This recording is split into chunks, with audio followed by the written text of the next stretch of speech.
ഇങ്ങനെ കുമിഞ്ഞുകൂടുന്ന സോഴ്സ് ഇല്ലാത്ത കണക്കറ്റ കാശ് ഇവർ തമ്മിൽ ഷെയർ ചെയ്യുമ്പോൾ അവിടെ ഒരു വേർതിരിവ് വരുമ്പോഴാണ് ഈ അടിയും പിടിയും ഉണ്ടാകുന്നത്. ഇൻകം ടാക്സിനോ ഇഡിക്കോ ഒന്നും ഇവരുടെ സോഴ്സുകളെ അടയ്ക്കാൻ സാധിക്കാത്തതും ഇതിനെ പ്രോപ്പർലി മോണിറ്റർ ചെയ്യാനോ ട്രാക്ക് ചെയ്യാനോ സാധിക്കാത്തതിൻ്റെ ഏറ്റവും മെയിൻ റീസൺ, ശത്രുവിനെ സ്നേഹിക്കാൻ പറഞ്ഞെങ്കിലും അത് നമുക്ക് താൽക്കാലമായിട്ട് വേണ്ടെന്നങ്ങ് വെക്കാം. പക്ഷെ ഒരേ പായലിരുന്ന് കൈയടിച്ചാരാധിക്കുന്ന ദൈവമക്കളാണ് ഇപ്പോൾ പണത്തിൻ്റെ പേരിൽ അങ്ങോട്ടും ഇങ്ങോട്ടും തമ്മിലടി നടത്തിക്കൊണ്ടിരിക്കുന്നത്. ഇതാണ് യഥാർത്ഥ ദൈവസ്നേഹം. ദൈവത്തിനായിട്ടാണല്ലോ ഈ പോരടിക്കുന്നതെന്നൊക്കെ ആലോചിക്കുമ്പോഴാണ് ഒരു സമാധാനം. ശത്രുക്കളെ സ്നേഹിപ്പിൻ, നിങ്ങളെ ഉപദ്രവിക്കുന്നവർക്കും വേണ്ടി പ്രാർത്ഥിപ്പിൻ എന്ന് പറഞ്ഞ ശ്രേഷ്ഠമായ സാഹോദര്യത്തിൻ്റെ ഉപദേശത്തെ മുൻനിർത്തി ജീവിക്കുന്ന പെന്തക്കോസ് ദൈവമക്കൾക്കെതിരെയുള്ള അതിക്രമങ്ങൾ ദിനം പ്രതി വർദ്ധിച്ചുകൊണ്ടിരിക്കുകയാണ്. അടുത്തതായി കൂടെ കേരളത്തിൽ പെന്തക്കോസ്തുകാർക്കെതിരെയുള്ള ഒരു ആക്രമണം ഞാനൊരു ന്യൂസിൽ കാണുകയുണ്ടായി. അത് കണ്ടിട്ട് അക്ഷരാർത്ഥത്തിൽ ഞാൻ സ്തംഭിച്ചുപോയി. ആ ഒരു ന്യൂസ് ഞാൻ നിങ്ങളെ കൂടെ കാണിച്ചു തരാം. ഇന്ത്യ പെന്തക്കോസ്ത് സഭയുടെ പത്തനംതിട്ട ജനറൽ ഹെഡ്ക്വാർട്ടേഴ്സിൽ അക്രമം. യാതൊരുവിധ സംശയവും വേണ്ട, പെന്തക്കോസ്ത് ദൈവമക്കൾക്കെതിരെ ഇങ്ങനൊരു അക്രമം നടക്കുന്നുണ്ടെങ്കിൽ 90% സാധ്യത ഇത് സംഘികളാകാനാണ്, അല്ലെങ്കിൽ സുഡാപ്പികൾ. അക്രമം നടത്തിയത് വേറെ ആരുമല്ല, സഭയിൽ നിന്ന് പുറത്താക്കപ്പെട്ടവർ തന്നെയാണ്. ഹെഡ്ക്വാർട്ടേഴ്സിന്റെ പൂട്ട് തകർത്തു. പൂട്ടിക്കിടന്ന മുറിയുടെ താക്കോൽ നൽകിയില്ലെങ്കിൽ പൊളിക്കുമെന്ന് ഭീഷണി ഉണ്ടായിരുന്നു. ഹൈക്കോടതി ഉത്തരവുകൾ കാറ്റിൽ പറത്തിയാണ് എതിർവിഭാഗം ഈ പൂട്ട് തകർത്തത്. നമുക്കതിന്റെ ദൃശ്യങ്ങളൊന്ന് കാണാം. സമാധാനത്തോടുകൂടി ജീവിക്കാൻ പറയുന്ന മനുഷ്യർ തന്നെയാണ് ഇപ്പോൾ ഈ പൂട്ട് പൊട്ടിച്ച് അകത്തേക്ക് കയറിയിരിക്കുന്നത്. പെന്തക്കോസ്ത് ദൈവസഭയിലാണ് തമ്മിലടി എന്നുള്ളത്. ഇതൊക്കെ കണ്ടുകൊണ്ട് മുകളിൽ ഒരാൾ ഇരിപ്പുണ്ട്. CCTV ആണ് ഞാൻ ഉദ്ദേശിച്ചത്.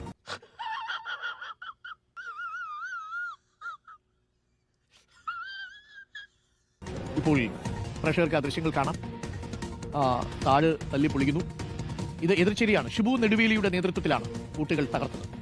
കുറച്ച് ബുദ്ധിമുട്ടി, എന്നാലും ഇതൊക്കെ സഭയ്ക്ക് വേണ്ടിയാണല്ലോ എന്ന് ആശ്വസിക്കുമ്പോഴാണ് അങ്ങനെ ഒരു വിഭാഗം ഉള്ളിലേക്ക് കയറുന്നുണ്ട്. മറ്റൊരു വിഭാഗം ആ ദൃശ്യങ്ങൾ ഇപ്പോൾ പുറത്തുവിട്ടിട്ടുണ്ട്. കഴിഞ്ഞിട്ടില്ല, ഈ ന്യൂസുമായിട്ട് ബന്ധപ്പെട്ട ചെറിയൊരു വീഡിയോ കൂടെ കാണാനുണ്ട്.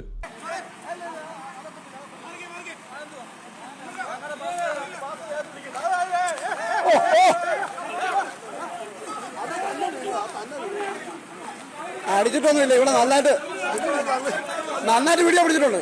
ദൈവസഭയ്ക്ക് വേണ്ടിയിട്ട് എന്തൊക്കെ കഷ്ടതകളാണ് നമ്മുടെ ദൈവമക്കൾ സഹിക്കുന്നതെന്ന് നിങ്ങൾ കാണുന്നില്ലേ? അഭിനയിക്കുന്നു, ഇടിക്കുന്നു, തൊഴിക്കുന്നു, പൂട്ടുപൊളിക്കുന്നു, എല്ലാം ദൈവസ്നേഹത്തിൽ ദൈവസഭയ്ക്ക് വേണ്ടിയിട്ട് കാട്ടിക്കൂട്ടുന്ന പരാക്രമങ്ങൾ. എന്തായാലും ഇതൊക്കെ കാണുമ്പോൾ എനിക്ക് ആദ്യം ഓർമ്മ വരുന്നത്, കുറച്ച് നാൾ മുമ്പ് ഈ യാക്കോബായ ഓർത്തഡോക്സ് തമ്മിലടി നടക്കുന്ന സമയം, പള്ളിക്ക് വേണ്ടിയിട്ട് അവർ കോർട്ട് കേസ് കാര്യങ്ങളായിട്ട് പൊയ്ക്കൊണ്ടിരിക്കുന്ന സമയത്ത് അത് ചൂണ്ടിക്കാണിച്ചുകൊണ്ട് ഏറ്റവും ആദ്യം അവരെ കളിയാക്കിക്കൊണ്ടിരുന്നത് ഈ പെന്തക്കോസ്തുകാരാണ്.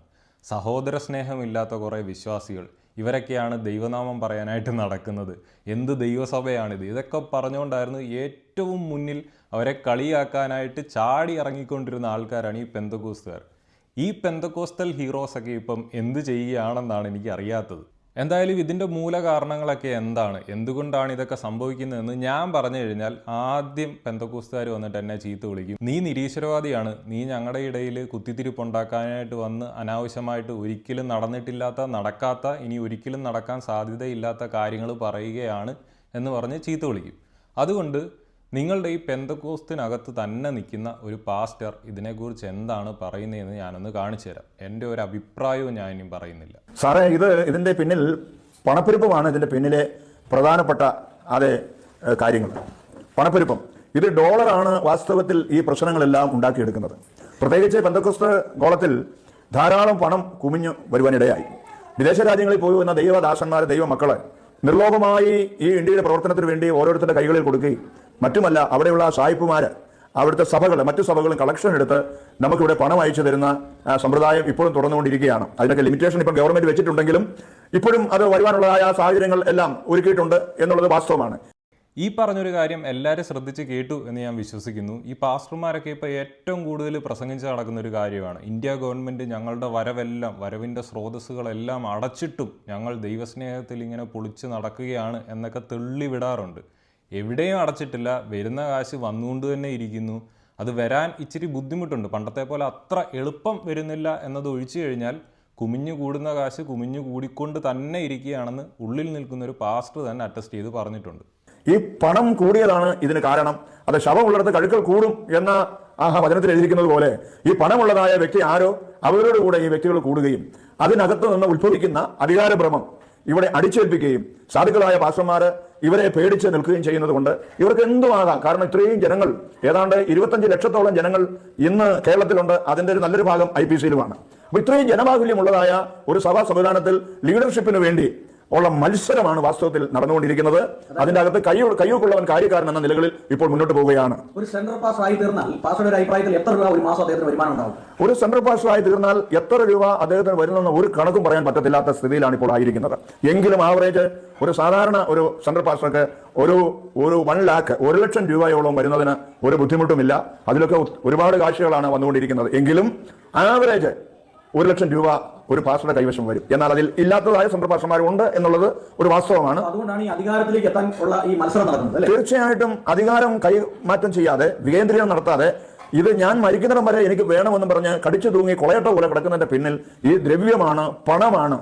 ഇത് ഒരു ജോലിയും ചെയ്യാതെ കേവലം ഒരു ചെറിയൊരു പ്രസംഗം കൊണ്ട് ഇത്രയും വരുമാനം കിട്ടുന്ന വേറൊരു വേദി എവിടെയാണ്? നമ്മുടെ കുഞ്ഞുങ്ങൾ വിദേശ രാജ്യങ്ങളിൽ പോയി ഇവിടെ വസ്തുക്കളും പണയം വെച്ച് അവിടെ കിടന്ന് അവരുടേതായ നിസ്സാരമായ ജോലികൾ ചെയ്ത് കഷ്ടപ്പെട്ട് കുടുംബത്തെ നിലനിർത്താനും കടം വിട്ടുവാനും ശ്രമിക്കുമ്പോൾ കേവലം ഒരു പുസ്തകവുമായിട്ട് പോയി 2-3 പ്രസംഗവും നടത്തി, ഒരു കല്യാണം നടത്തി, ഇങ്ങനെ മുന്നോട്ട് പോയി ഇത്രയും വരുമാനം കിട്ടുന്ന വേറെ ഏത് സ്ഥലമുണ്ട്? അച്ഛന്മാർക്ക് കിട്ടുന്നില്ലല്ലോ. പള്ളിയിൽ അച്ഛന്മാർക്കോ ബിഷപ്പുമാർക്കോ കിട്ടാത്തതായ വരുമാന സ്രോതസ് ഇന്ന് പെന്തക്കോസ്റ്റിലെ സെൻട്രൽ പാസ്റ്റർമാർക്ക് കിട്ടിക്കൊണ്ടിരിക്കുകയാണ്. ചില ലോക്കൽ പാസ്റ്റർമാരും ഏതാണ്ട് ആ ലെവലിൽ തന്നെ മുന്നോട്ട് പോകുന്നവരുണ്ട്. എന്തായാലും ഈ പാസ്റ്ററിന്റെ ധൈര്യം സമ്മതിക്കണം. ഇത്രയും പച്ചയ്ക്ക് ഓപ്പൺലി ഇതിനുള്ളിൽ നിന്നുകൊണ്ട് തന്നെ ഇത് വന്ന് പറയാൻ കാണിച്ച ധൈര്യം, ഐ റിയലി അപ്രീഷിയേറ്റ് ദാറ്റ്. നമ്മളെപ്പോലുള്ളവരൊക്കെ ലക്ഷങ്ങൾ മുടക്കി വർഷങ്ങളോളം കഷ്ടപ്പെട്ട് പഠിച്ചതിന് ശേഷം എത്രയോ നാളുകൾക്ക് ശേഷമായിരിക്കും 1 ലക്ഷം രൂപയ്ക്ക് മുകളിലത്തേക്ക് ഒരു സ്കെയിലിലേക്കൊക്കെ വളരാൻ സാധിക്കുക. ഈ പാസ്റ്റർമാരുടെ ഒരു കാര്യം ഒന്ന് ആലോചിച്ച് നോക്കിയേ. എന്തെങ്കിലും പഠിപ്പും വിവരമുണ്ടോ? ആകെ ഒരു പുള്ളി പറഞ്ഞു വിട്ട് തന്നെ ഒരു ബൈബിളും എടുത്ത് 4 പ്രസംഗവും പ്രസംഗിക്കും, ഒരു കല്യാണത്തിന് പോവും, ഒരു മരണത്തിന് പോവും. ഒരു മാസം കിട്ടുന്നത് പുള്ളിയൊരു ആവറേജ് എമൗണ്ട് മാത്രമാണ് ഇവിടെ പറഞ്ഞത്. 1 ലക്ഷം ഒന്നും ഒരു കണക്കേ അല്ല. ഒരു കല്യാണത്തിന് പോയി കഴിഞ്ഞാൽ തന്നെ മിനിമം 10, 15,000, 20,000 രൂപയ്ക്ക് മുകളിൽ ഇവർക്ക് കിട്ടും. ഒരു മാസം എത്ര കല്യാണത്തിന് ഇവർ പോകുന്നുണ്ടായിരിക്കും? ഈവൻ മരണത്തിന് പോയി കഴിഞ്ഞാൽ മരണത്തിന് പോയാലും കൊടുക്കും കാശ്. അതുമാത്രമല്ലാതെ ഇനിയിപ്പോൾ ആശുപത്രിയിൽ ഒരു വണ്ടി ഇടിച്ച് കിടക്കുന്നവനെ കാണാൻ പോയി കഴിഞ്ഞാൽ ആ വണ്ടി ഇടിച്ച് കിടക്കുന്നവൻ ഇങ്ങേർക്ക് കൊടുക്കും കാശ്. ഇത് വിശ്വാസികളിൽ നിന്ന് നേരിട്ട് കിട്ടുന്ന കാശാണ്. ഇത് മുഴുവൻ ലിക്വിഡ് മണിയാണ്. ഇതല്ലാതെ പുറത്തുനിന്ന് വരുന്ന പൈസയുടെ എമൗണ്ടിനെ കുറിച്ച് പുള്ളി പറഞ്ഞിട്ടുണ്ട്.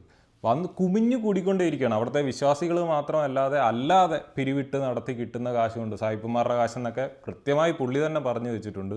അതൊക്കെ നല്ല രീതിയിൽ കുമിഞ്ഞുകൂടി ഇങ്ങോട്ടേക്ക് വരുന്നുണ്ട്. ഇങ്ങനെ കുമിഞ്ഞുകൂടുന്ന സോഴ്സ് ഇല്ലാത്ത കണക്കറ്റ കാശ് ഇവർ തമ്മിൽ ഷെയർ ചെയ്യുമ്പോൾ അവിടെ ഒരു വേർതിരിവ് വരുമ്പോഴാണ് ഈ അടിയും പിടിയും ഉണ്ടാകുന്നത്. ഈ അടിയും പിടിയും എല്ലാം ഇന്നും ഇന്നലെ ഉണ്ടായതൊന്നുമല്ല, വർഷങ്ങളായിട്ടുണ്ടായതാണ്. ഇത് ഒരു വിധത്തിലും പുറത്തറിയിക്കാതെ നിലനിൽക്കാൻ സാധിക്കത്തില്ല എന്ന അവസ്ഥ വരുമ്പോൾ മാത്രമാണ് പുറത്തേക്ക് ഈ ന്യൂസൊക്കെ പോകുന്നത്. വിശ്വാസികൾക്കും അറിയാം ഇതിനകത്ത് വലിയ രീതിയിൽ പൈസ വന്ന് മറിയുന്നുണ്ടെന്ന്. പക്ഷെ അവർ വിചാരിക്കുന്നതിൻ്റെയും അപ്പുറത്തെ എമൗണ്ട് ഓഫ് മണിയാണ് ഇതേപോലെയുള്ള കൾട്ടുകളിൽ വന്ന് നിറഞ്ഞുകൊണ്ടിരിക്കുന്നത്. സെൻട്രൽ പാസ്റ്റർമാർ മാത്രമൊന്നുമല്ല, ഈ ലോക്കൽ പാസ്റ്റർമാരും ഇതേ അളവിൽ ഇതിന് മുകളിലേക്ക് വളർന്നുകൊണ്ടിരിക്കുന്നു എന്ന് പുള്ളിയുടെ കൃത്യമായിട്ട് പറഞ്ഞു വെച്ചിട്ടുണ്ട്. ഇവരൊക്കെ ഒരു വിദേശ പര്യടനം നടത്തി കഴിഞ്ഞാൽ അവരുടെ കയ്യിലേക്ക് വന്ന് കീറുന്ന കാശെന്ന് പറഞ്ഞാൽ അളവില്ലാത്ത അത്രയുമാണ്. നമുക്കൊന്നും ചിന്തിക്കാൻ പോലും സാധിക്കത്തില്ല. നമ്മളൊക്കെ എത്ര വർഷം പണിയെടുത്താൽ കിട്ടുന്ന കാശാണ് ഇവർ ഒരു റൗണ്ടപ്പ് നടത്തിയിട്ട് വരുമ്പോഴത്തേന് കിട്ടുന്നതെന്നൊക്കെ നമുക്കൊന്നും ചിന്തിക്കാൻ പോലും സാധിക്കത്തില്ല. പിന്നീട് വരുന്ന ഒരു പ്രധാനപ്പെട്ട കാര്യം, ഇൻകം ടാക്സിനോ ഇഡിക്കോ ഒന്നും ഇവരുടെ സോഴ്സുകളെ അടയ്ക്കാൻ സാധിക്കാത്തതും ഇതിനെ പ്രോപ്പർലി മോണിറ്റർ ചെയ്യാനോ ട്രാക്ക് ചെയ്യാനോ സാധിക്കാത്തതിൻ്റെ ഏറ്റവും മെയിൻ റീസൺ ഇവരിലേക്ക് വന്നു ചേരുന്ന പൈസ മുഴുവൻ ലിക്വിഡ് മണിയാണ്. ലിക്വിഡ് മണിയെയൊക്കെ മോണിറ്റർ ചെയ്യുക എന്ന് പറയുന്നത് അസാധ്യമായിട്ടുള്ളൊരു കാര്യമാണ്. ഏതെങ്കിലും വിശ്വാസികൾ നാളെ ചെന്നിട്ട് സാക്ഷി പറയൂ, ഞാൻ ഇന്ന മാസത്തിൽ ഇന്ന തീയതിയിൽ ഇന്ന സമയത്ത് ഞാൻ ഇത്ര ലക്ഷം രൂപ പാസ്റ്ററുടെ കയ്യിലേക്ക് വെച്ച് കൊടുക്കുകയുണ്ടാവും? ഒരു വിശ്വാസിയും പറയത്തില്ല. അവരവരുടെ വിശ്വാസം സംരക്ഷിക്കാനായിട്ട് ഏതറ്റം വരെയും പോകും.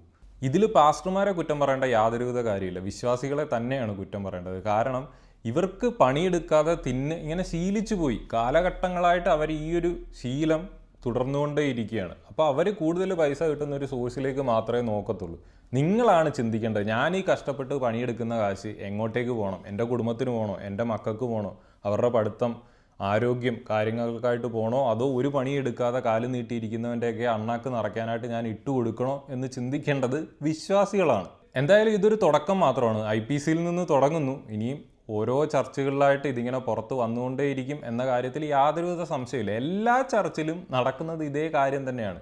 ആകെ ഒരു വ്യത്യാസം ഉണ്ടായിരിക്കാൻ സാധ്യതയുള്ളത് TPME മാത്രമാണ്. കാരണം അതൊരു കേഡർ പാർട്ടി പോലെ ഇങ്ങനെ പ്രവർത്തിക്കുന്നത് കൊണ്ട് തലപ്പത്തിരിക്കുന്ന പാസ്റ്റർ എന്ത് പറയുന്നു അത് അടിമകളെ പോലെ അനുസരിക്കുക എന്നത് മാത്രമാണ് ബാക്കി പാസ്റ്റർമാരുടെ ജോലി. അതുകൊണ്ട് അതിനകത്തു നിന്നൊരു ഇൻഫർമേഷനൊക്കെ പുറത്തു പോകുക എന്ന് പറയുന്നത് വലിയ ബുദ്ധിമുട്ടാണ്.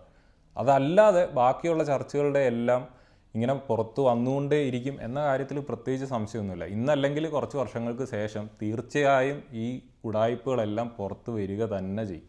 എന്തായാലും ഈ കണ്ടതാണ് ഇവരുടെ യഥാർത്ഥ സാഹോദര്യ സ്നേഹം. പണത്തിന് വേണ്ടി തമ്മിലടിക്കുന്ന കുഞ്ഞാടുകൾ. ശത്രുവിനെ സ്നേഹിക്കാൻ പറഞ്ഞെങ്കിലും അത് നമുക്ക് താൽക്കാലമായിട്ട് വേണ്ടെന്നങ്ങ് വെക്കാം. പക്ഷെ ഒരേ പായലിരുന്ന് കൈയടിച്ചാരാധിക്കുന്ന ദൈവമക്കളാണ് ഇപ്പോൾ പണത്തിൻ്റെ പേരിൽ അങ്ങോട്ടും ഇങ്ങോട്ടും തമ്മിലടി നടത്തിക്കൊണ്ടിരിക്കുന്നത്.